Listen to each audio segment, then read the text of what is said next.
If you've ever seen the sun shining through a rainstorm, you probably know that's the time to start searching the sky for a rainbow. But why? Where do rainbows really come from? Colossal Question! In order to understand rainbows, we need to go back to the year 1666, when a scientist named Isaac Newton made an important discovery about light. He realized that the white light we call sunshine is actually made of all different colors put together. He proved it by using a triangular piece of glass called a prism. If you shine white light through a prism, it splits into 7 separate bands of color, and you might be able to guess them. Red, orange, yellow, green, blue, indigo, and violet. Rainbows naturally form in pretty much the same way. Whenever it rains, the air is full of moisture and raindrops. If there happens to be some sunshine while the air is still wet, each of those raindrops acts like its own mini prism. When sunlight hits the raindrops in exactly the right spot, the light is split into a band of colors that arcs through the sky with the same 7 colors. You can see a rainbow anytime there's water droplets in the air and the sun is shining behind you at a nice low angle. The most vivid and visible rainbows occur while the sky is still dark and stormy. The sun shining on a dark background makes for an extra bright and colorful sight. Okay, so that's how rainbows are formed, but how do you find that pot of gold at the end? Well, unfortunately, that's not something you'll ever be able to do. You see, rainbows don't have any real beginning or end. In fact, they don't really exist in any actual location in the sky. Seeing a rainbow is all about reflecting light at just the right angle, so its location looks different depending on where you're standing. So next time you happen to catch a glimpse of rainbow, just enjoy it and leave the gold for the leprechauns. Have you ever eaten a piece of chocolate and wondered to yourself, how on earth is this delicious dessert actually made? Colossal Question! It turns out it's quite the process to make chocolate. Those sweet treats start out as cocoa beans growing on a tree. These beans are actually the seeds of the cocoa tree. The pods, called chorelles, can be all different colors, from bright yellow to deep purple. They have about 20 to 60 seeds inside, each about an inch long and covered in a sticky white pulp. The very first step in making chocolate is to carefully scoop out those sticky beans, cover them with banana leaves, then put them inside shallow boxes so they can ferment. Fermentation is a natural chemical reaction where yeast or bacteria breaks down the sugar and turns it into something more acidic, like vinegar. For the cocoa beans, it's the sticky white pulp that starts to ferment. This can take anywhere from 3 to 9 days. Once the beans fully transform to a dark brown color, they're spread out on mats and left in the sun to dry out. This takes between a few days and a few weeks. Once they're nice and dry, the dried and fermented beans are packed into sacks and shipped off to chocolate factories around the world. At the factory, the beans first get roasted. This helps kill off any leftover bacteria and also helps to develop the flavor, bringing out the special chocolatey smell and taste even more.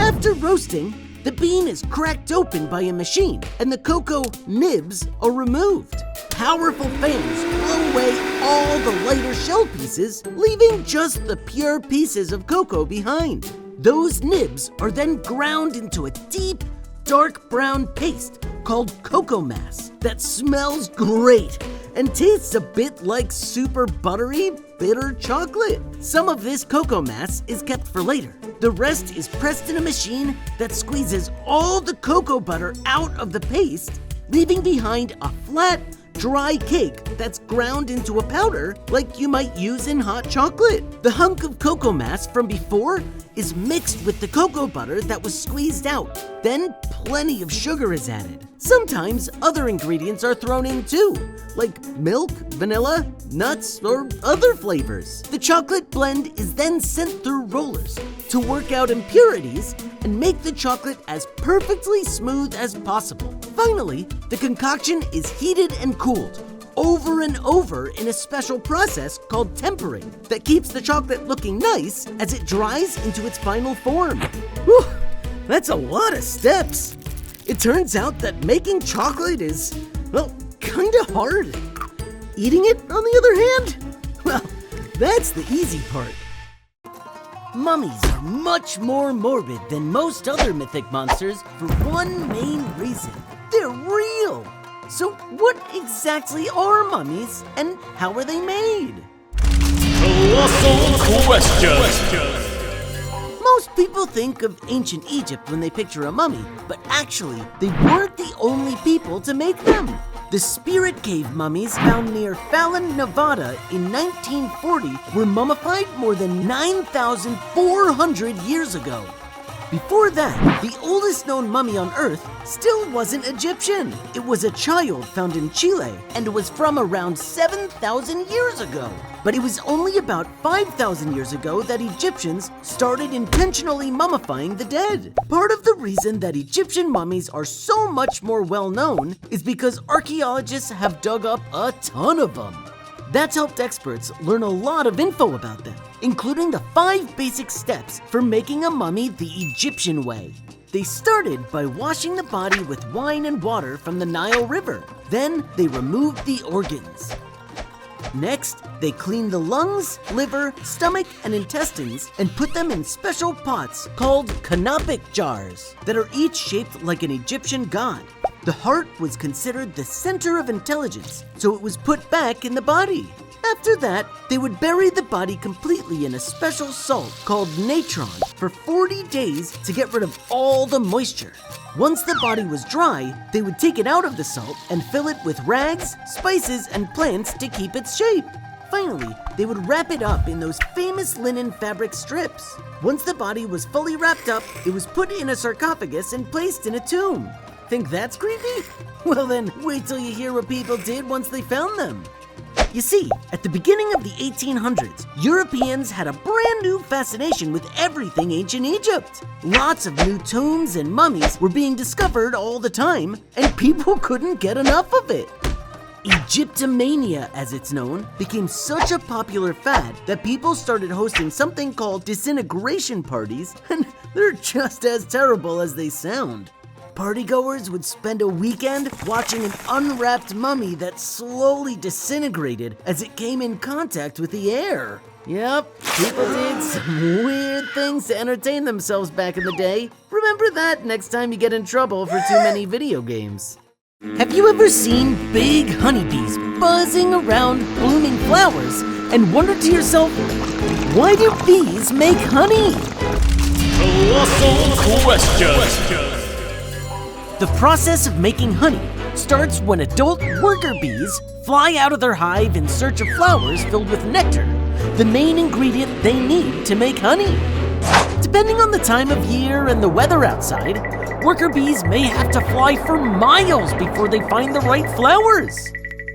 Once they finally find their target, the bees use their long, straw-like tongue, called a proboscis, to slurp the droplets of nectar out like a slushie. It's swallowed down and stored in a special extra stomach called a crop for safekeeping. As bees fly around slurping nectar from dozens, maybe hundreds of flowers in one hunt, the crop slowly starts to fill up. During the flight home, that belly full of nectar mixes with special proteins in the crop that help keep it from hardening and prep it to become honey. Once they finally make it back to the hive, the weary worker bees spit the nectar back up, right into the mouths of the younger, smaller bees who stay in the hive. The nectar is broken down even more inside the younger bees' bellies. Then, once it's ready, the goop is stored away in those hexagon-shaped honeycomb cells you might recognize. Bees then fan the fresh nectar with their wings, drying it out. Once the nectar's water content drops to somewhere between 14 and 18%, it'll finally look and taste like the thick, golden goo we know as honey. Now that the honey's done, the bees put a lid over the hexagon made out of beeswax to keep it sealed. Kinda like a little jar of honey. Okay, so that's how bees make honey, and honestly, it's pretty cool. But it does beg the question, why? What's all that flying and collecting and sealing away of all that honey even for? Well, for much the same reason you might seal and store away some food for later. Think about it. In the winter months, most places around the world don't have nearly as many flowers in bloom. That means less nectar, which means less food for the bees. But with all that honey stored away for a rainy day, bees can just crack open one of their little hexagon jars of honey they've saved. A single worker bee can only produce about 1/12 of a teaspoon of honey in a lifetime of collecting nectar from flowers. That's not much. But luckily, there can be as many 60,000 bees in a single colony. All those bees working together can visit tens of millions of flowers in a day and churn out hundreds of pounds of honey in a single year. That's a lot of honey and a lot of effort. So if you see a bee buzzing around outside, just leave it be. It's probably hard at work. Have you ever stopped and wondered to yourself, how are books actually made? Colossal question.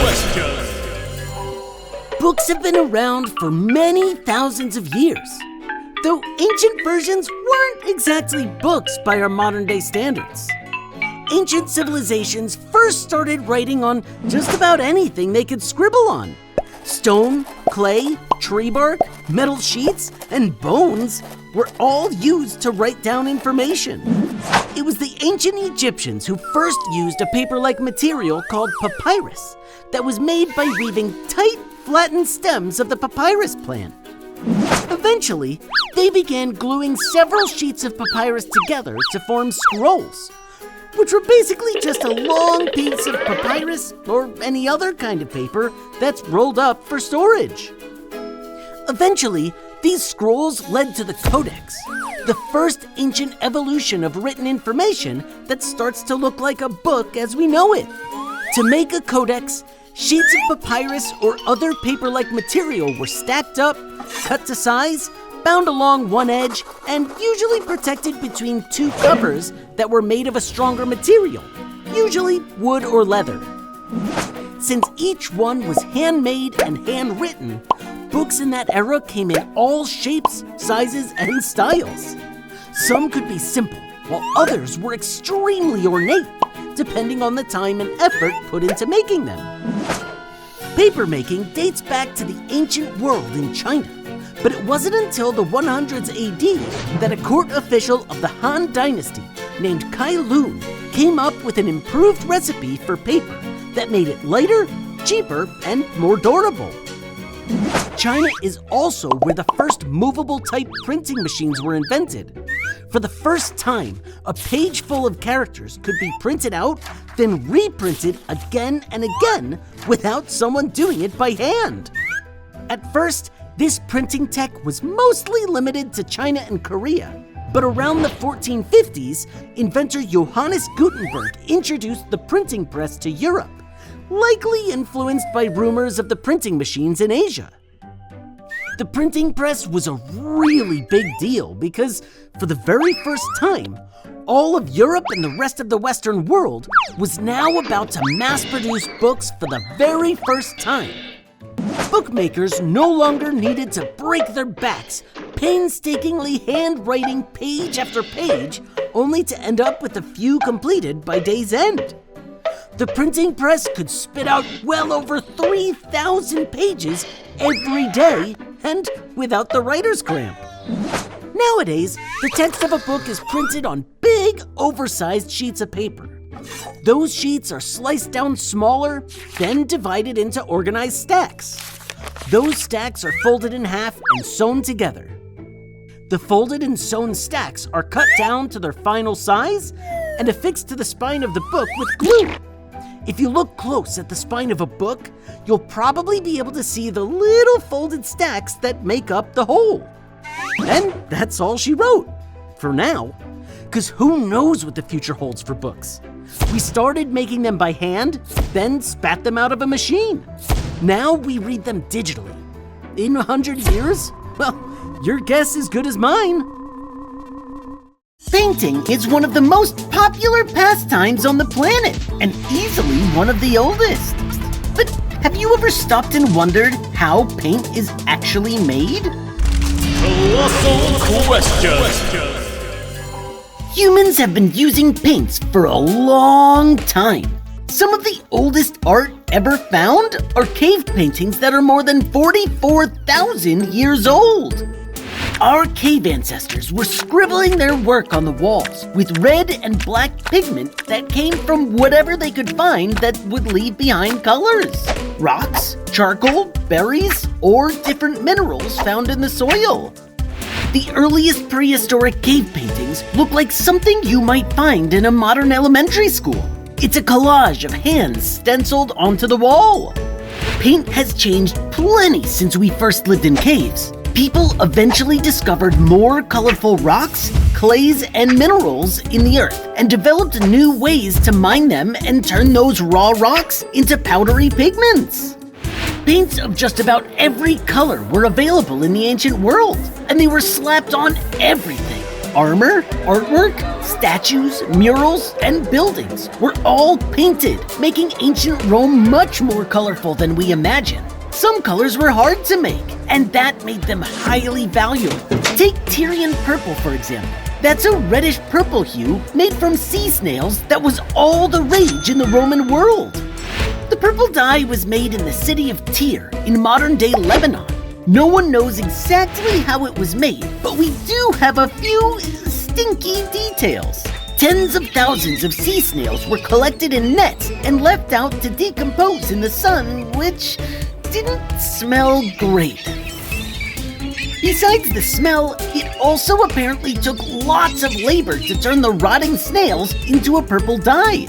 All of this work made the dye expensive and a way for someone to show just how rich they were.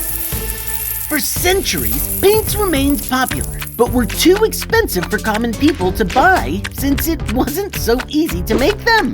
But that all started to change around the time of the Industrial Revolution. New technologies made paint faster, easier, and much cheaper to produce. And by the late 1800s, the average person could walk into a store and buy paint at an affordable price in just about any color they wanted.